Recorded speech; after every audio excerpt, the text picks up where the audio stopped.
Well, we always like checking in with this lady, but what a perfect time to do it. As you know, we were talking off the top of the show, we've been at home for a while now, and sometimes it gets harder to keep up with taking care of yourself. So joining us now is award-winning health and fitness expert.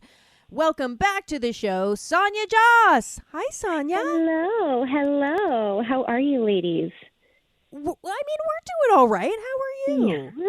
Yeah, I am. Yes, it is a special time indeed. I feel like mothers just don't have like a straightforward answer to that question because it varies like minute to minute, all day, every day, and is oddly highly dependent on my daughter's homeschooling curriculum and my infant's nap schedule and like all the things that I like don't actually care about and yet somehow now am forced to care about. And so here I am, just so thrilled to be on the show because I'm talking about something that I really care about. It's what a fascinating time, right? And I think I've said this to every parent I've talked to, whether it's on the air or just in my everyday life. I don't know how you're doing this. And, so props to every parent out there. Yes.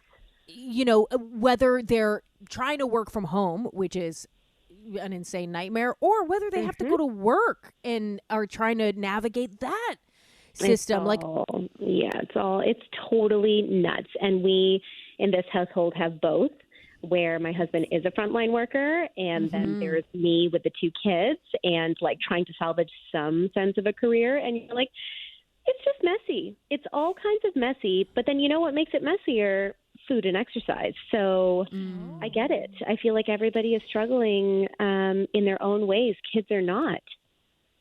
Right. And that's, my brother and I were talking about this the other day because I am being a little bit hard on myself in terms of what I do. Well, first of all, I'm being hard on myself in every area, but I bet.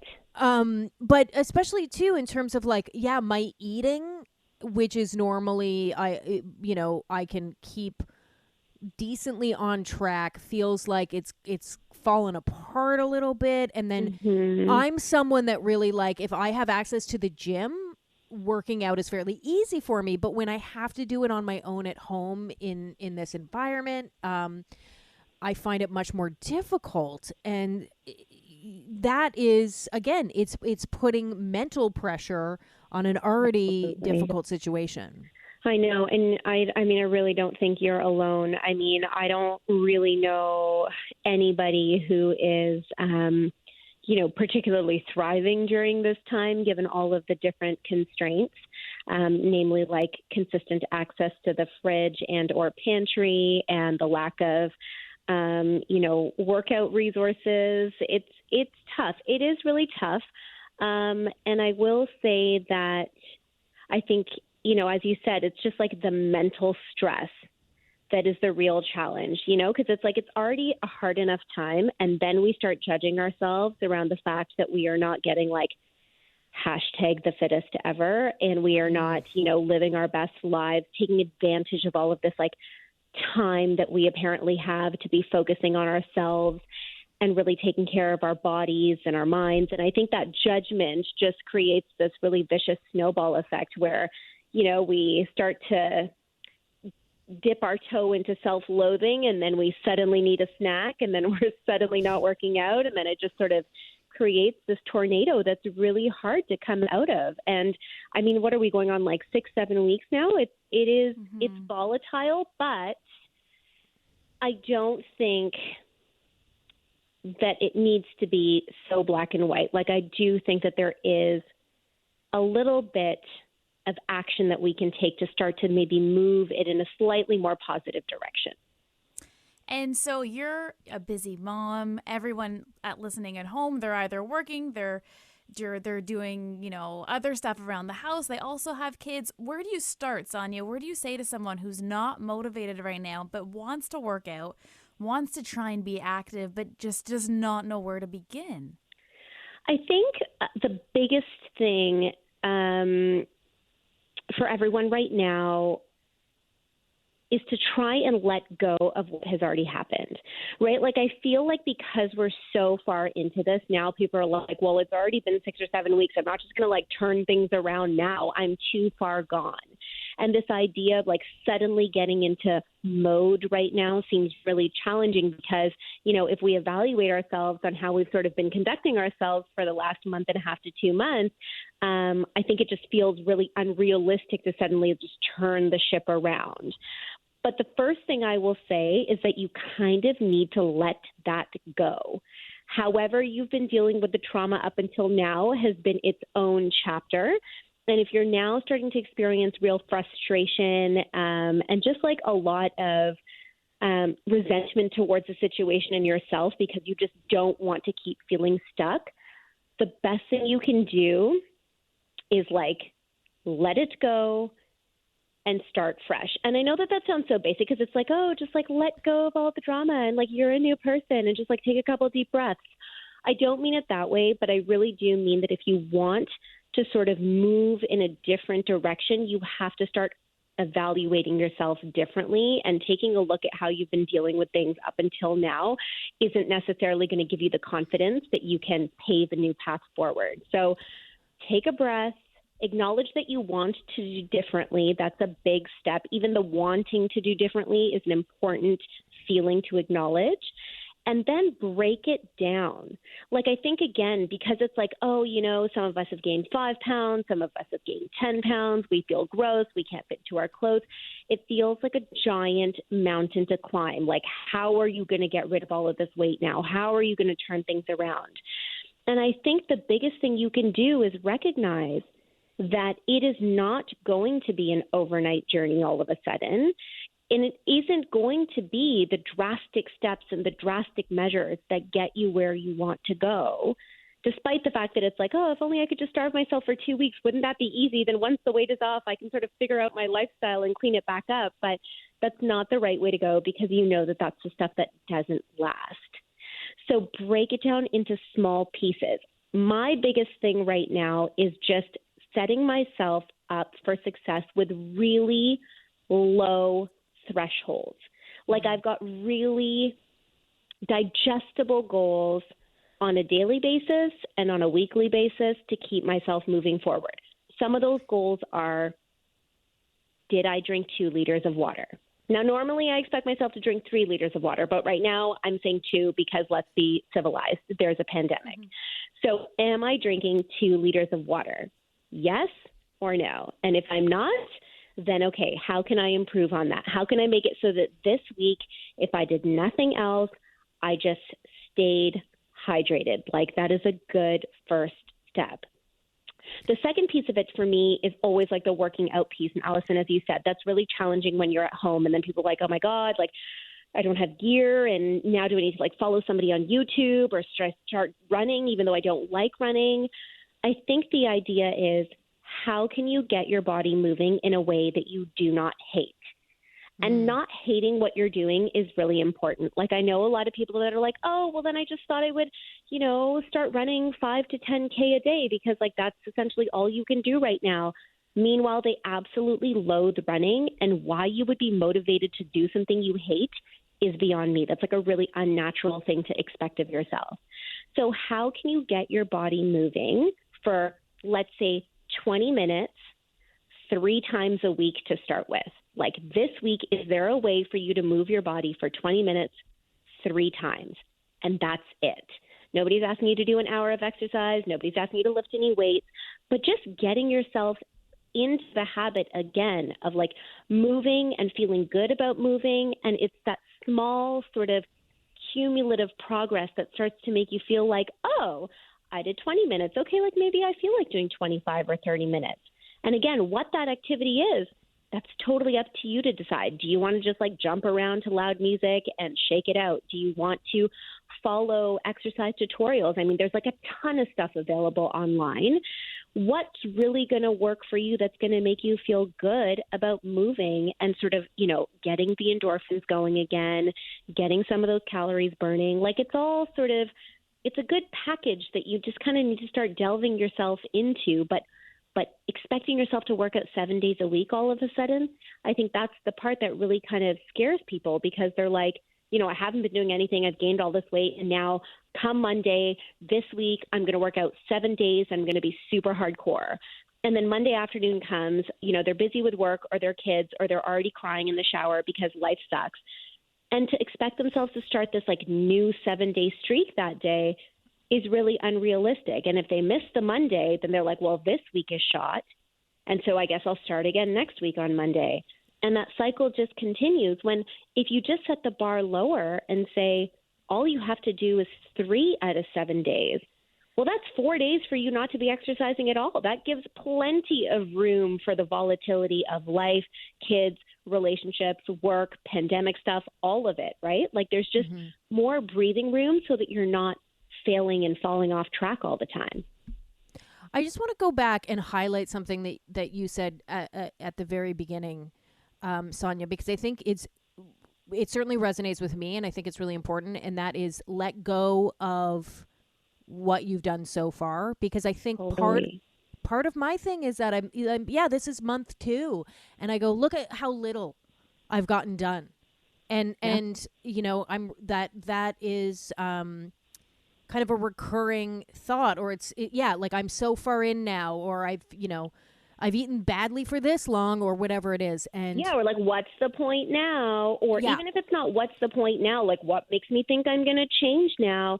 And the reality of the situation is it doesn't actually matter what you've done up until now. Like if you change your behaviors, and not all of them, but if you start to change some of your behaviors, even slightly, that does lead to progress. And again, it's not going to be like, oh, and then you magically deleted all that happened over the last 2 months.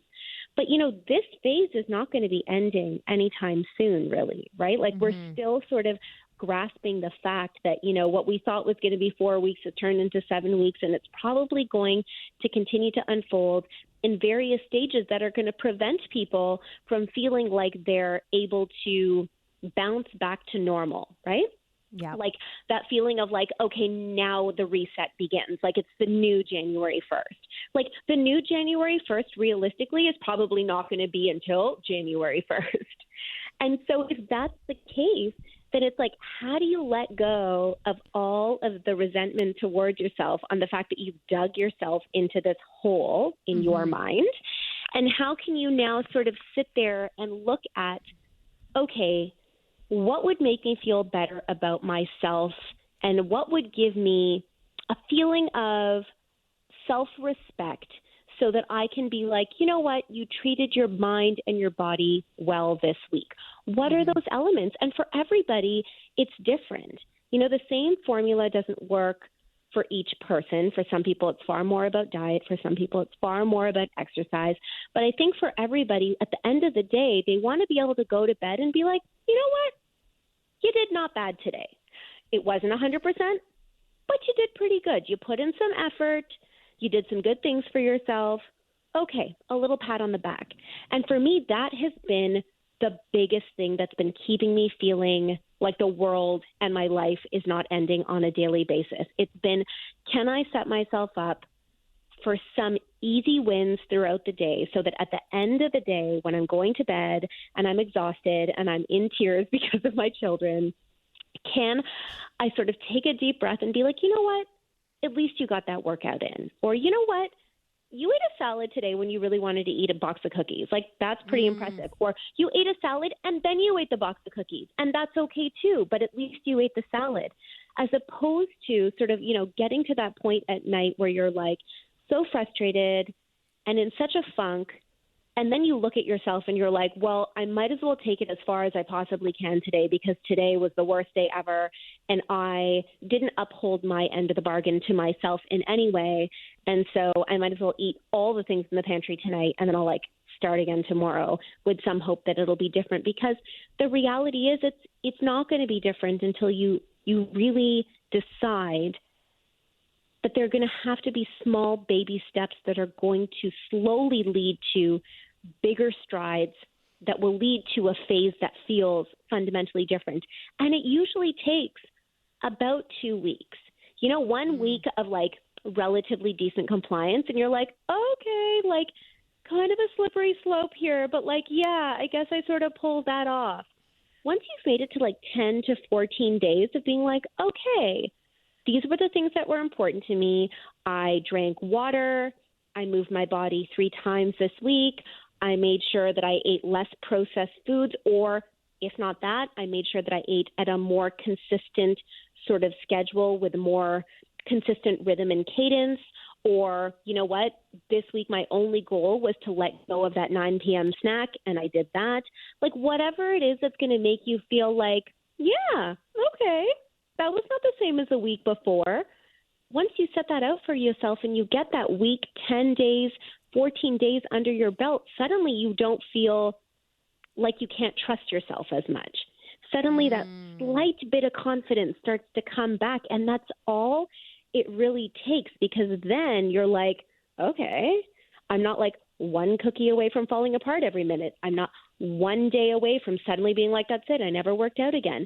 It's all about sort of getting your feet back into it so that you can be like, I am not a psycho who is going to rely on food all the time, but rather I can sort of put these other factors in place and be like, I'm not being extreme, but I'm also doing things that are beneficial to myself, you know? Yeah, I think that's so important. And I think, again, those two things, letting go everything you've done up till now, and then tiny goals, tiny wins. And I was saying off the top of the show, one thing I started doing the other day is literally anytime I accomplished anything, whether it was replying to an email, a load of laundry, whatever it is, writing it down, because it can kind of get lost in the fog of these days. And then at the end of the day, I can be like, I literally did nothing today. But then I can look and go, well, actually, you know what? I got a few important things done.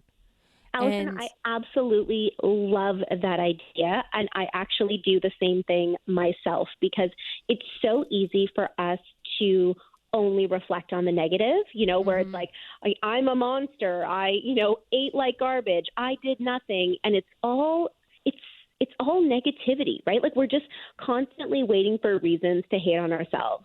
And I really feel like when you can take a look at the fact that, you know, you've either accomplished X, Y, Z things today, however small they were, it still gives you that feeling of like, okay, all right, I'm on track. I'm making an effort, and look at what I have to show for it. And it's the same thing when it comes to food and exercise. Like, how can you give yourself all the gold stars for the most basic of things? Because right now is the time for all the gold stars, right? Like, and I do that with my kid, right? Like, she does a piece of homework, gold star for you. She ate her vegetables, gold star for you. She maintained her schedule or did 45 minutes of quiet time, gold star for you. Whether these are like real gold stars or, you know, figurative gold stars, there is a concept of me constantly reinforcing and patting her on the back, saying, wow, look at you. Like, that was a lot of effort. Great job.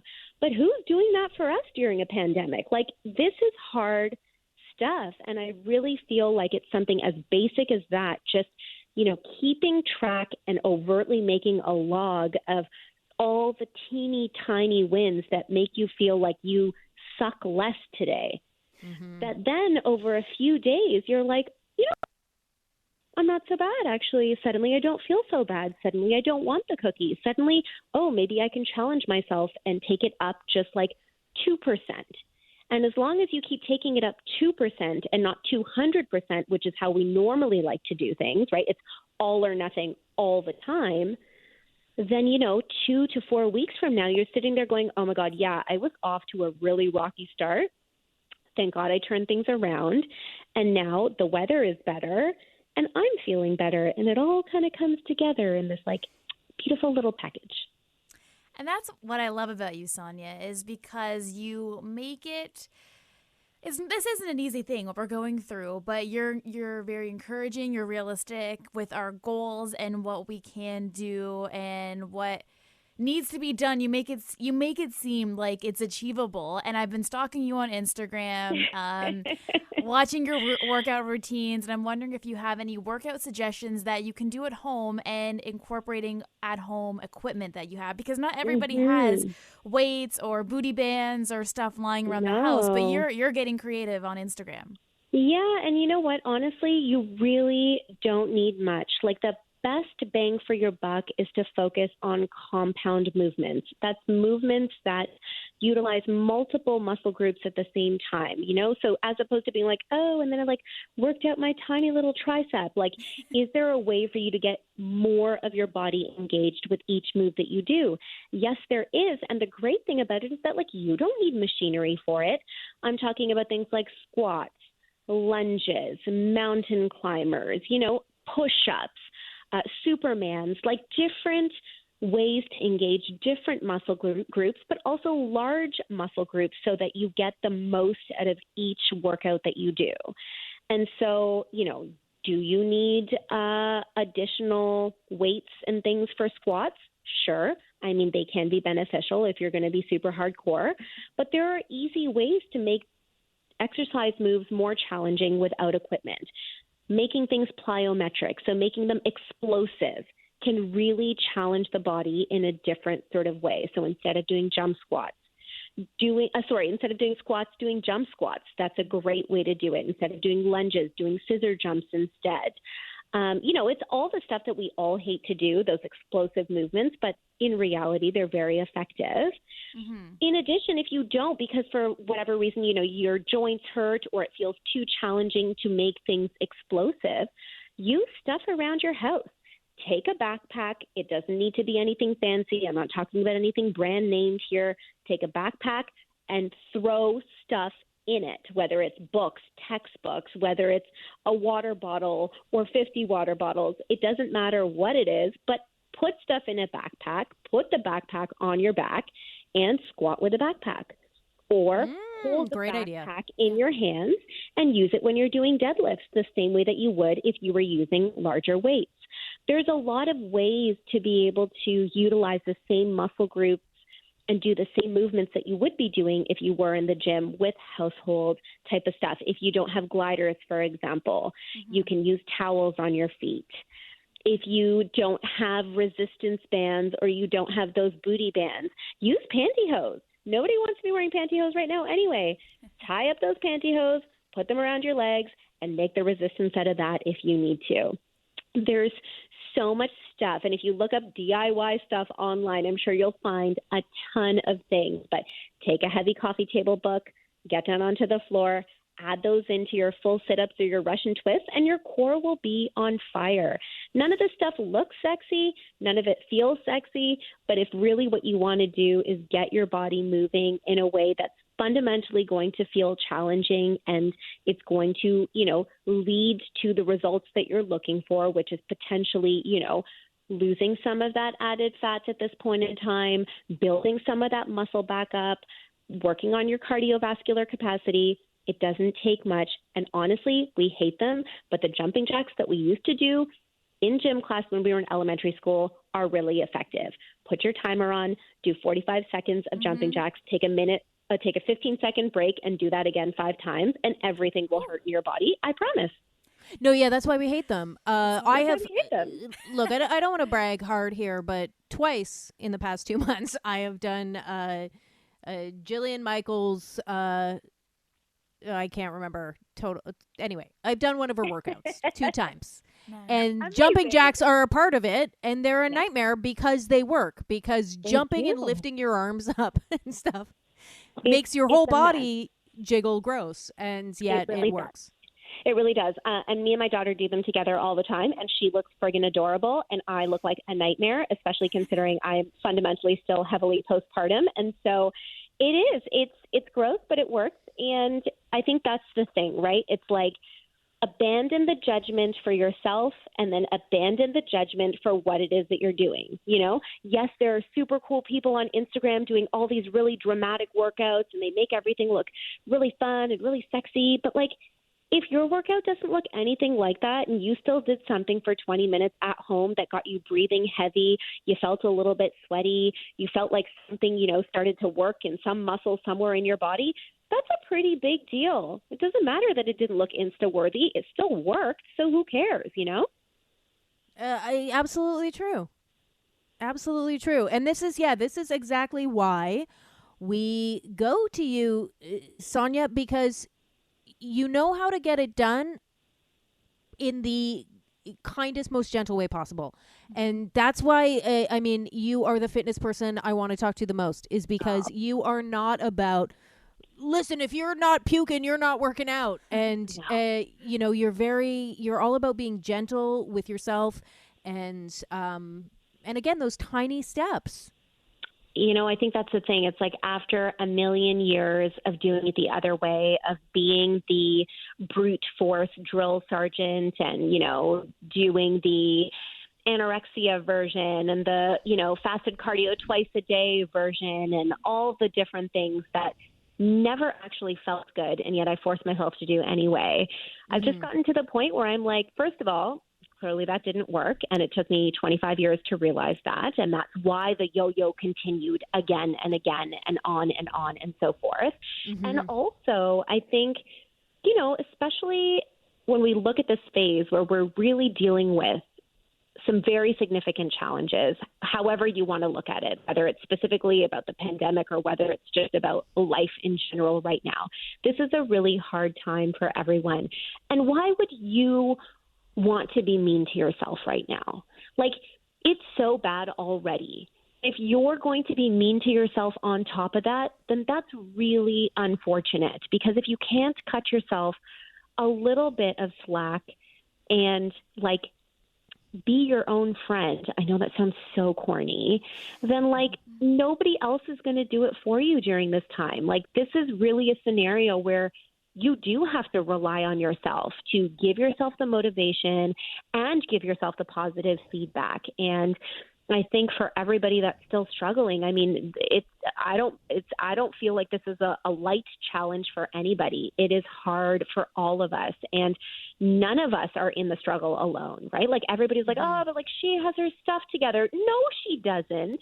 She just makes it look like she has her stuff together for 5 minutes. It's hard for everybody. And I think the point is, how can you take this time, a very unnatural time when all of your regular coping mechanisms have been taken away from you, to get to know, what do you really need? What would feel less painful for you during this time? Because obviously, eating and not working out is feeling very painful in its own way. So that that's not the way to do this. But what's the other way to do this then? Is it that you need to be working out twice a day and that you need to swear off all food forever? Probably not.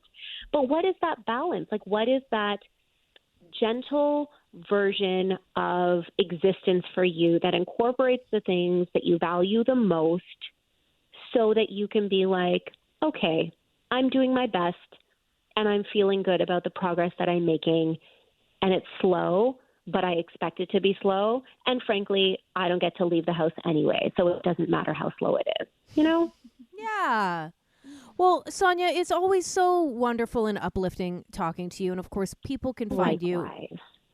People can find you at SoniaJhas.com, JHAS, and at Sonia Jhas on Twitter, Instagram, and Facebook. Thank you so much for joining us today. Thank you. Take care, stay safe, and as always, here to chat about anything, anytime you need. Well, you are the best. Thank you so much. Thanks. Take care.